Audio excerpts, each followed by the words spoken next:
Start.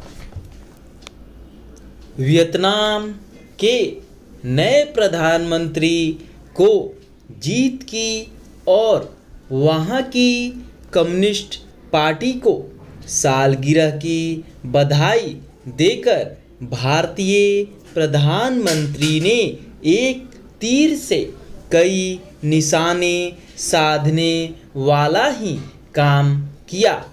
भारतीय प्रधानमंत्री ने अपने वियतनामी समकक्ष से वार्ता के दौरान एक खुले, समावेशी, शांतिपूर्ण और नियम आधारित हिंद महासागर क्षेत्र को लेकर जो प्रतिबद्धता व्यक्त की, वह एक तरह से चीन को दिया जाने वाला यह संकेत है कि वह इस क्षेत्र की स्थिरता में बाधक बन रहा है।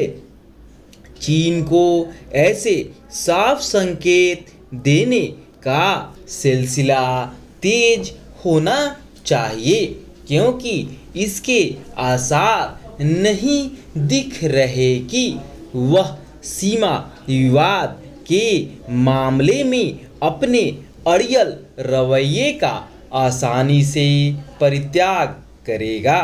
यह अच्छा है कि पिछले कुछ समय से चीन के प्रति भारतीय नेतृत्व के तेवर बदले हुए दिखाई दे रहे हैं।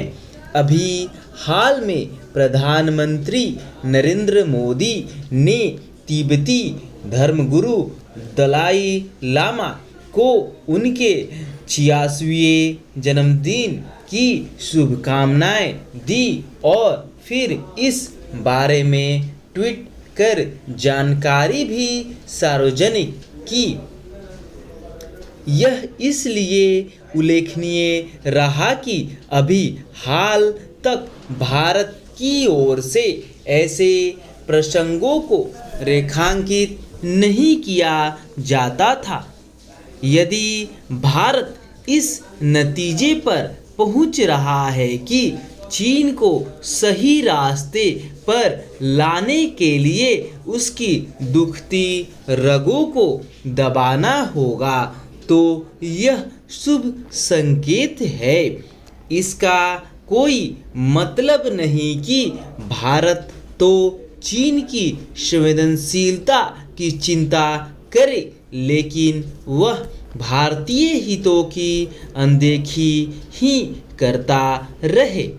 चीन को यह बताया ही जाना चाहिए कि ताली एक हाथ से नहीं, दोनों हाथों से बजती है।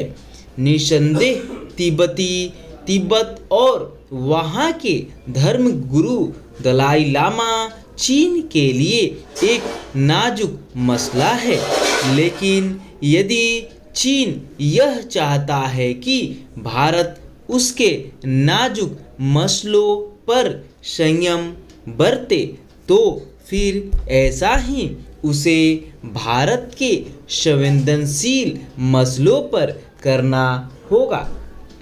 उचित यह होगा कि भारत सरकार दलाई लामा के जरिए तिब्बत के सवालों को उभारने तक ही सीमित न रहे, उसे तिब्बत के मसले को सतह पर लाने के लिए भी सक्रियता दिखानी चाहिए। इसलिए और भी क्योंकि भारत की यह घोषित नीति रही है कि तिब्बत चीन का स्वायत्त शासी क्षेत्र है। अब जब चीन ने तिब्बत की स्वायत्तता हड़प ली है, तो फिर भारत के लिए यह ठीक नहीं कि वह इस क्षेत्र के साथ हो रहे अन्याय को लेकर मौन धारण किए रहे। भारतीय नेतृत्व को चीन से अपनी नाखुशी प्रकट करने का कोई भी अवसर छोड़ना नहीं चाहिए, ठीक वैसे ही जैसे उसने इस माह के प्रारंभ में चीन की कम्युनिस्ट पार्टी के स्थापना दिवस पर उसे शुभकामनाएं देना जरूरी नहीं समझा। यह सिलसिला कायम रहे और ताइवान एवं हांगकांग पर भी भारत अपनी प्रतिक्रिया व्यक्त करे तो